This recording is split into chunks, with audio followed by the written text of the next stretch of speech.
नमस्कार दोस्तों, आप सभी का स्वागत है हमारे अपने YouTube चैनल कुशांक ऑनलाइन क्लासेस में। आज की इस वीडियो में हम बात करेंगे क्लास 10th साइंस में आपको कितना पढ़ लेना है और क्या क्या पढ़ लेना है जिससे आपके 70 नंबर पक्के हो जाएंगे।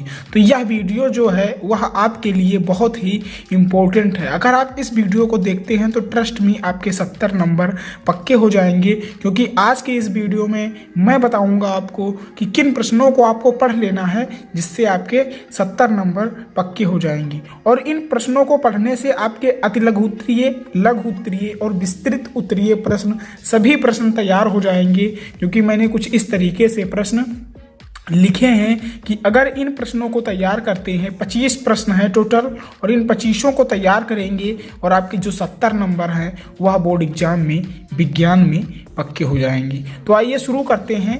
तो उससे पहले मैं आपसे रिक्वेस्ट करना चाहूँगा कि आप चैनल पे नए आए हैं तो चैनल को सब्सक्राइब कर दें, क्योंकि वीडियो बनाने में बहुत ही मेहनत लगती है। तो आइए देखते हैं जो हमारा पहला क्वेश्चन है वह क्या है। तो पहला क्वेश्चन है पहले ही चैप्टर से, रासायनिक अभिक्रिया किसे कहते हैं तथा यह कितने प्रकार की होती है। जब आप इसे तैयार करेंगे तो रासायनिक अभिक्रिया किसे कहते हैं यह अति लघु उत्तरीय में आ जाएगा, तथा इसके प्रकारों का वर्णन करना है तो इन दोनों को मिलाकर यह विस्तृत उत्तरीय प्रश्न में आ जाएगा। इस प्रकार अगर आप इसे तैयार करते हैं तो ट्रस्ट मी आपका जो परफॉर्मेंस है वह एग्जाम में बहुत ही बेहतर हो जाएगा, क्योंकि ये क्वेश्चन बहुत ही इंपॉर्टेंट हैं। पहला क्वेश्चन हो गया। अब हम दूसरे क्वेश्चन की तरफ बढ़ते हैं। यह भी बहुत इंपॉर्टेंट है। ऊष्माक्षेपी तथा ऊष्माशोषी अभिक्रिया का क्या अर्थ है आपको बताना है और उदाहरण भी देना है। ये दूसरा क्वेश्चन हो गया। अब हम तीसरे क्वेश्चन की तरफ बढ़ते हैं। तीसरा क्वेश्चन जो है वह है रेडॉक्स अभिक्रिया किसे कहते हैं, उदाहरण देकर स्पष्ट करो। रेडॉक्स अभिक्रिया जो है वह भी बहुत ही इंपॉर्टेंट है। अगला क्वेश्चन 4 नंबर हम देखेंगे।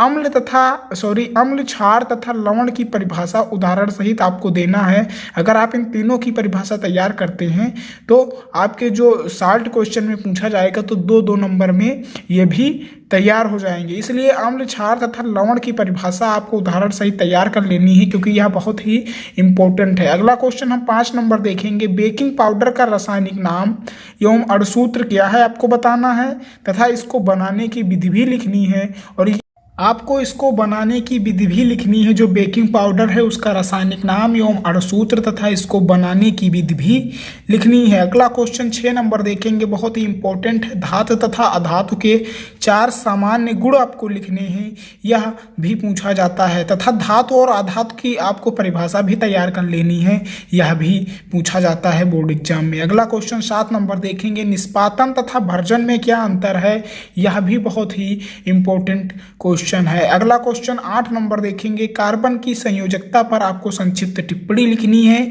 यह भी बहुत ही इंपॉर्टेंट है। अगला क्वेश्चन 9 नंबर देखेंगे। एष्टीकरण से आप क्या समझते हैं। आप इन प्रश्नों को अच्छे तरीके से तैयार कर लीजिए, क्योंकि ये जो क्वेश्चन है वह बहुत ही इंपॉर्टेंट है। अगला क्वेश्चन 10 नंबर हम देखते हैं। जो मेंडलीव की आवर्त नियम है उसकी आपको व्याख्या करनी है। यह क्वेश्चन विस्तृत उत्तरीय प्रश्न में पूछा जाएगा। अगला क्वेश्चन 11 नंबर क्वेश्चन देखिए, बायोलॉजी पार्ट से है। प्रकाश संश्लेषण की उपयोगिता पर संक्षिप्त टिप्पणी लिखनी है। यह भी पूछा जा सकता है कि प्रकाश संश्लेषण की प्रक्रिया आपको बताना है। उसके प्रश्न 12 नंबर देखिए, बहुत ही इंपॉर्टेंट है कि जो मानव के पाचन तंत्र का आपको नामांकित चित्र बनाना है, या चित्र सहित पूछा जाता है और विस्तृत उत्तरीय प्रश्न में पूछा जाता है। अगला क्वेश्चन 13 नंबर हम देखेंगे कि उत्सर्जन से क्या तात्पर्य है। क्या है उत्सर्जन से क्या तात्पर्य है, और मनुष्य के उत्सर्जी अंगों के नाम लिखना है तथा वर्णन करना है आपको कि उत्सर्जन से क्या तात्पर्य है,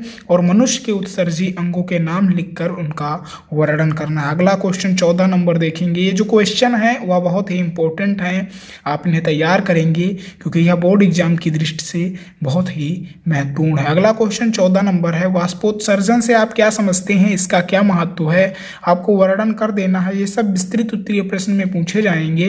और अगला क्वेश्चन 15 नंबर देखेंगे। एक तंत्रिका कोशिका न्यूरॉन की संरचना आपको बनाना है तथा इसके कार्यों का वर्णन करना है। यह क्वेश्चन हर साल बोर्ड परीक्षा में पूछा जाता है विस्तृत उत्तरीय प्रश्न में। अगला क्वेश्चन 16 नंबर देखेंगे। परिवार नियोजन से आप क्या समझते हैं, और इसकी विधि को समझाना है आपको कि परिवार नियोजन क्या है, आप इससे क्या समझते हैं, या वर्णन करना है आपको कि परिवार नियोजन क्या है। ये क्वेश्चन है 16 नंबर। अगला क्वेश्चन 17 नंबर हम देखेंगे कि जितनी भी गर्भ निरोधन की विधियां हैं उनका वर्णन आपको करना होगा। ये विस्तृत उत्तरीय प्रश्न में भी पूछा जाता है और लघु उत्तरीय प्रश्न में भी पूछा जाता है। अगला क्वेश्चन 18 नंबर, नर तथा मादा जनन तंत्र का आपको वर्णन करना है। यह तो हर साल बोर्ड परीक्षा में आता ही है। तो उसके बाद 19 नंबर क्वेश्चन हम देखेंगे, मेंडल के आनुवांशिकता के नियमों की आपको विवेचना करना है। यह भी क्वेश्चन बहुत ही इंपॉर्टेंट है कि मेंडल के आनुवांशिकता के जितने भी नियम है उसकी विवेचना आपको करना है। अगला क्वेश्चन हम देखेंगे 20 नंबर, मानव में लिंग गुणसूत्र किसे कहते हैं और मानव में लिंग निर्धारण की प्रक्रिया को समझाना है। यह भी क्वेश्चन लघु उत्तरीय प्रश्न में पूछा जाता है या 4 नंबर में क्वेश्चन आता है, बहुत ही इंपॉर्टेंट है। अगला क्वेश्चन 21 नंबर देखेंगे, यह बहुत ही इंपॉर्टेंट है कि मानव नेत्र के प्रमुख भागों का वर्णन करना है, या फिजिक्स से है क्वेश्चन कि मानव नेत्र के जितने भी भाग हैं उनका वर्णन करना है चित्र सहित। उसके बाद 22 नंबर देखेंगे, ओम का नियम तो हर साल पूछा ही जाता है। ओम का नियम क्या है इसका सत्यापन आपको करना है, यह क्वेश्चन पूछा जाएगा। उसके बाद 23 नंबर जो क्वेश्चन है वह है ऊर्जा के स्रोत का वर्णन कीजिए। यह 23 नंबर क्वेश्चन भी इंपॉर्टेंट है। अगला क्वेश्चन 24 नंबर है, नाभिकीय ऊर्जा का महत्व आपको बताना है कि नाभिकीय जो ऊर्जा है हमारी उसका क्या महत्व है। अगला क्वेश्चन 25 नंबर है, जीवाश्म ईंधन से आप क्या समझते हैं और इसके महत्व को आपको बताना है। तो इस प्रकार आपके ये जो 25 क्वेश्चन हैं वह बहुत ही इम्पोर्टेंट हैं। आप इन प्रश्नों को अच्छे तरीके से तैयार कर लेंगे जिससे आपके 70 नंबर बोर्ड एग्जाम में पक्के हो जाएंगे। आई होप मैंने जो ये प्रश्न बताए हैं आप उन्हें तैयार करेंगे और अपनी तैयारी को बेहतर बनाएंगे। आप कमेंट में बता सकते हैं कि आपको और किस सब्जेक्ट या किस टॉपिक पे वीडियो चाहिए, उस पर लाने का प्रयास मैं करूँगा। तो फिर मिलते हैं अगले वीडियो में, तब तक के लिए धन्यवाद।